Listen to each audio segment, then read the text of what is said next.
విజయవాడలో వెలసిన దుర్గమ్మ నీ పూజకు పువ్వులు తెచ్చినమమ్మ బొట్టు గాజులు పసుపు కుంకుమలు పట్టు చీరలు తెచ్చినాము తల్లి విజయవాడలో వెలసిన దుర్గమ్మ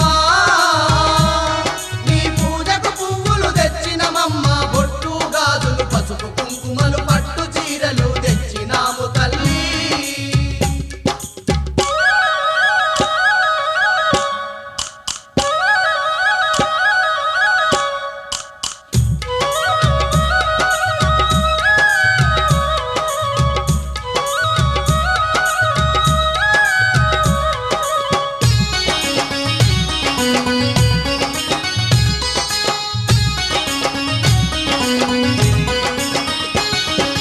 అమ్మల కన్నా అమ్మవు నీవే ఆది పరాశక్తివి నీవమ్మ